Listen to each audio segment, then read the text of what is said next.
Alors voilà, repassage du patelin dans l'autre sens.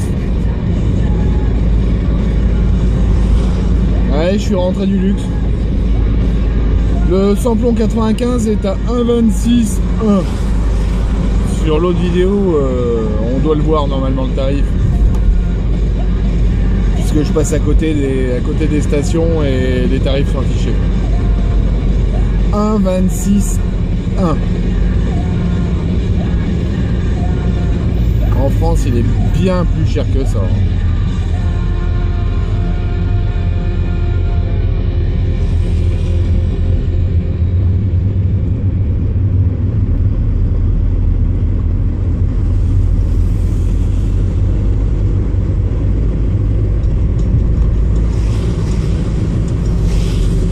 Bon, et puis je parle pas des clopes, hein, parce que ça c'est un sujet tabou qu'il faut pas trop parler. N'empêche que le seau de 500 grammes de Lucky Strike en tabac n'est que à 28 €. On peut faire 800 clopes à peu près avec ça. On rajoute la boîte de tubes de la boîte de 1000 tubes à 3,50 €. Bon, le calcul est vite fait quoi. Pour les fumeurs, hein, je parle.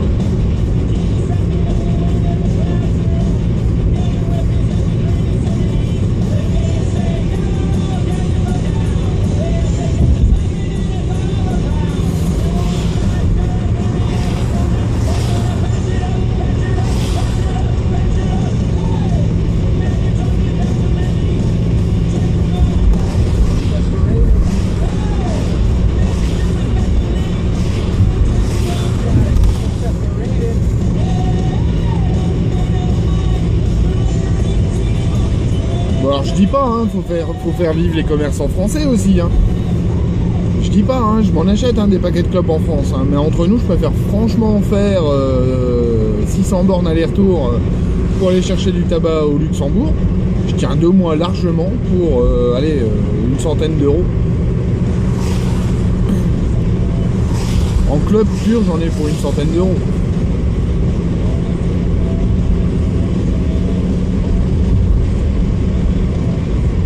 Alors qu'en France, waouh, c'est dommage. L'État s'enrichit et nous, pauvres travailleurs, bah, on se démerde comme on peut.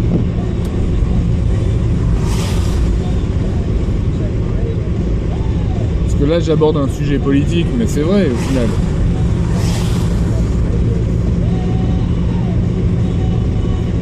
On va dire que les basses classes ne dépensent pas grand chose. Les hautes classes n'ont pas de problème, mais les pauvres travailleurs, les ouvriers moyens dont je fais partie, avec un salaire où les patrons ont du mal à nous augmenter, ben, on paye pour tout le reste quoi. Ouais bon, ça on s'en fout. On est là pour la route.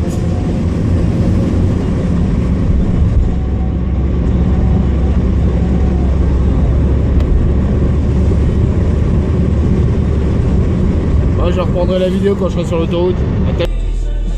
Bah, au final, je vais reprendre un petit peu la vidéo avant l'autoroute. Parce qu'il y a un truc qui est sympa ici, c'est donc on est à Thionville. Et donc on est en soi-disant zone verte. Donc on se met à 50 km/h, hein, on reste à 50 km/h. On est censé se taper tous les feux là qui vont arriver au vert. Donc oui, la zone verte existe bien. Mais il y en a beaucoup qui n'en ont rien à foutre et qui roulent à bien plus de 50 ou alors pas du tout à 30 ou 40. Et forcément, ils se tapent quand même les feux rouges. Donc c'est drôle. Là par exemple, je suis calé à 50.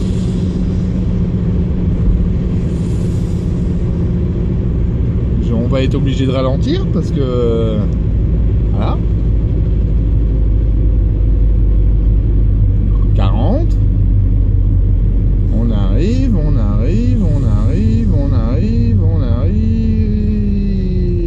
Oh, feu rouge. Bien. voir sur l'autre. Pas de beaucoup, hein.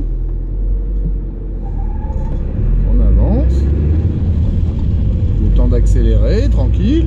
Hein, ça sert à rien, hein, de toute façon, de se presser. Ah, manque de bol. Ils font des travaux, le feu est clignotant.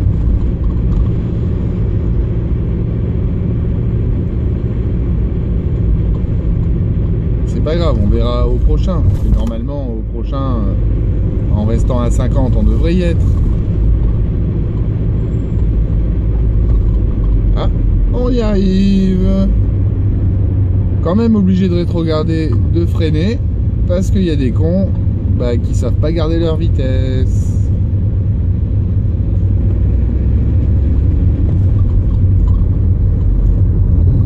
Bon, allez, à tout à l'heure sur l'autoroute. Donc je suis bientôt sur l'autoroute, au retour du Luxembourg. Donc là je vais prendre la 31 et je vais rejoindre la 26, la 4 je veux dire. Pour après la 26 redescendre sur 3. Donc l'itinéraire à 31, à 4, à 26. Donc pour la petite info, la 31 c'est une autoroute qui traverse la Lorraine. Elle est gratuite entre tous les Luxembourg, donc ça fait une paire de kilomètres quand même. Sur presque 250 bornes. Ouais, 200 bornes. Et voilà, donc je voulais vous parler de la 31 parce que, en particulier, c'est une des autoroutes de France les plus meurtrières. Ouais, faut le dire comme c'est, hein, parce que voilà, c'est la réalité des choses. Le gros souci de la 31, c'est que elle fait partie de la région des 3 frontières. Et il y a plus de nationalités que ça qui traversent sur cette autoroute. Donc là, on va pouvoir voir un petit florilège au niveau des plaques d'immatriculation. Mais on a du français, on a du luxembourgeois, du belge, de l'allemand. On a aussi du hollandais souvent qui passe par là. Hein. Il passe pas que dans le nord, il passe aussi par ici. Et donc c'est une autoroute qui est très très peu entretenue. Ça fait quelques années, ça fait une paire d'années qu'ils essayent de remettre un petit peu cette autoroute aux normes, mais bon, il y a des trous de partout, des affaissements, des rétrécissements de voies, des trous, voilà, des joints de pont et tout, enfin bref. C'est pas une autoroute qui est belle, quoi. Donc elle est la plus meurtrière pour... Enfin, elle était à l'époque, hein, parce que je suis de la région. À la base, je suis de la région, je suis messin. Et je suis parti sur Troyes en 2005. Donc ça va bientôt faire 10 ans que je suis sur Troyes. Mais bon, je reviens régulièrement pour les clubs, donc du luxe et tout. J'ai toujours un copain là qui habite dans la région. Puis encore un peu de famille, mais je les vois pas. Enfin bref, c'est autre chose. Elle est donc la plus meurtrière de France, ou du moins elle était l'une des plus meurtrières de France, pour la raison que déjà beaucoup de nationalités empruntent cette autoroute. Ils font un peu n'importe quoi. Les Allemands ont tendance à rouler très vite, à se foutre complètement des limitations de vitesse des radars, etc. On a beau dire ce qu'on veut, les Luxembourgeois sont exactement les mêmes que les Allemands. Alors c'est marrant parce que chez eux ils se feraient confisquer la voiture directement en cas de problème. Ils savent que chez nous ils ont pas ce souci, donc ils roulent, quoi. Alors par contre le français qui va au Luxembourg ou en Allemagne, il a intérêt à faire gaffe à sa vitesse, quoi. Bon, c'est un autre débat. On a aussi donc les Belges. Ils sont pas tous comme je vais le décrire, hein. Au contraire, il y en a qui roulent bien, hein. Mais il y en a certains, je sais, enfin, sans mauvais jeu de mots, je sais d'où viennent les blacks belges quoi. Donc un peu plus loin là sur l'autoroute, en sens inverse, j'ai vu une fois donc un Belge s'amuser donc là sur la 2x2 voies à s'arrêter en plein milieu d'une patte d'oie sur la voie de gauche, faire une marche arrière donc sur l'autoroute parce que le mec s'était trompé d'itinéraire. Je suis arrivé derrière lui à l'époque, j'allais bosser à la centrale de Cattenom, à la centrale nucléaire.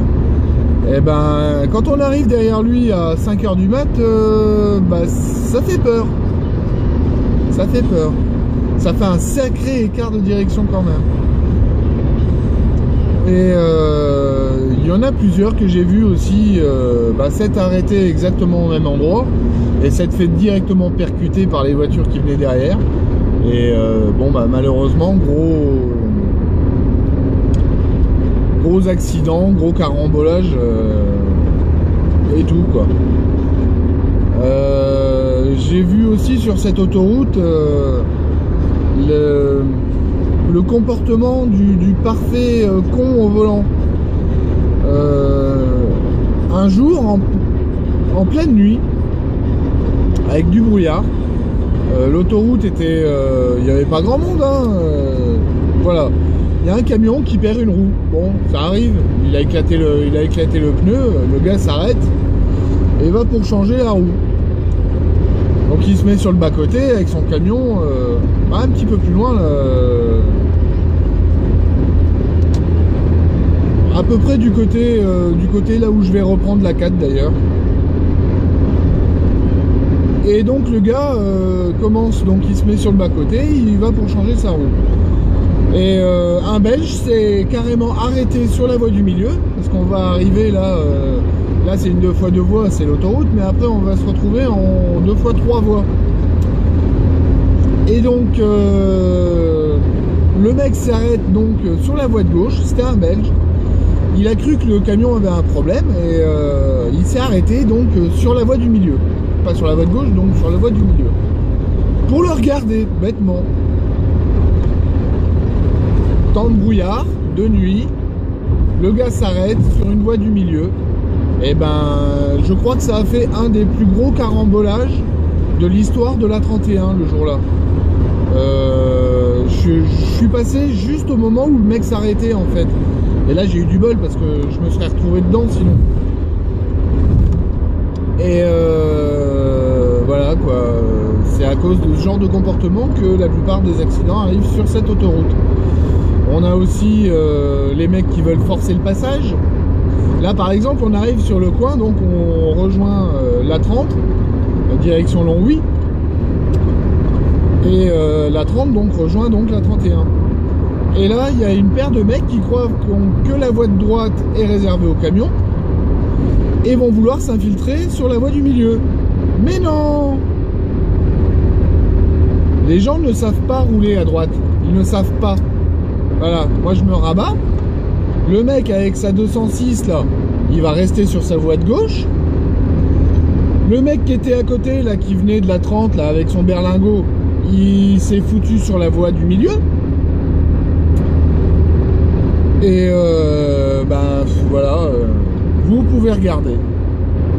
Là ce passage-là, c'est assez fandard. Et on est dimanche. On est juste après la Toussaint. Il n'y a pas grand monde. Ça, faut le savoir. Là, aujourd'hui, il n'y a pas grand monde. Il y a une paire de bagnoles, hein, on a l'impression que c'est bondé, mais non. Là, il n'y a personne.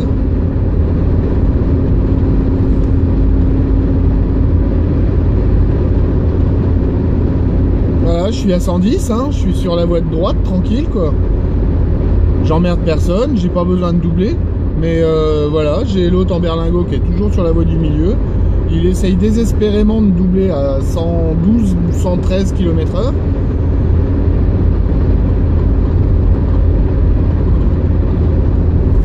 Ah non, tout compte fait, il se rabat.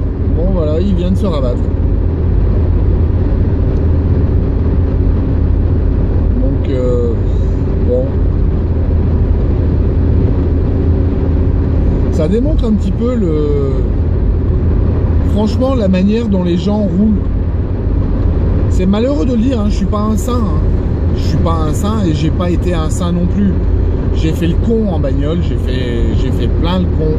Cette autoroute, je l'ai passée quand j'étais jeune conducteur à toute berzingue, en vieille BX14 modifiée, carbu modifié. J'avais de la patate, hein, je roulais pas mal. Mais cette autoroute-là, je l'ai prise des fois très dangereusement. Mais voilà, aujourd'hui je me suis calmé et je me rends compte de beaucoup de choses, quoi.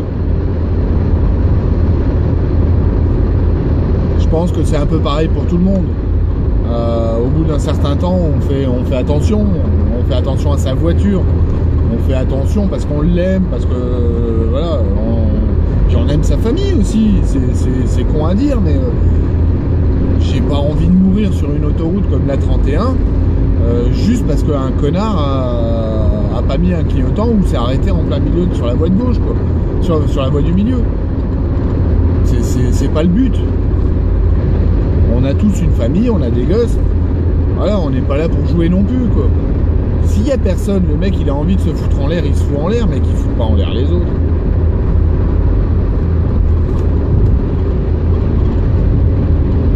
Alors on peut en écrire des longues tirades, hein, sur les posts et sur les topics, mais rien ne vaut une bonne explication de vive voix. Et c'est pour ça aussi que j'ai voulu faire des vidéos. C'est que quand on écrit, on trouve pas toujours les mots à écrire. Certains sont trop forts, d'autres sont pas assez forts. Il y a des fois, c'est pas explicatif. Mais là, avec des images et des paroles, on voit mieux. Là, par exemple, le mec avec sa 206, là. Voilà, il s'est recollé derrière le cul de la Clio qui reste d'ailleurs sur la voie de gauche.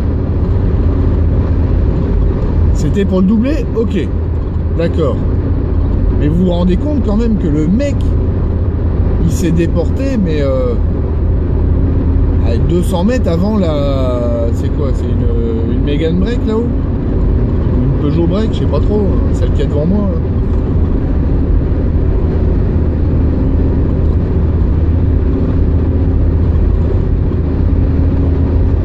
Et il double toujours pas, hein. Voilà, et il se rabat derrière le mec avec sa Clio. C'est une autoroute aberrante. Aberrante. S'il y a bien une route dont j'ai peur en France, c'est celle-là.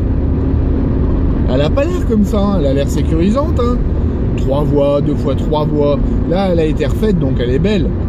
Avant, il y avait des trous, il y avait des sacrés nids de poules, hein. Fallait vachement faire gaffe, hein. Ouais, c'est une Mégane Break. Bon, je quitte cet enfer et je rejoins donc la 4 en direction Paris. Et puis après, ben, je redescendrai sur la 26. Donc, j'espère que cette vidéo vous a un petit peu plu, hein. Pour ceux qui connaissent la Moselle, ici c'est joli, c'est beau, c'est boisé. Et puis voilà, quoi. J'espère vous avoir fait profiter d'un petit bout de ma journée.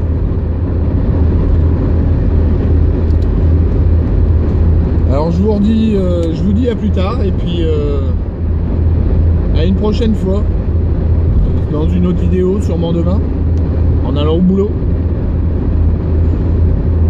Et je sais pas à quelle heure la vidéo sera postée, mais moi je vous dis quand même bon dimanche. Salut, bonne nuit.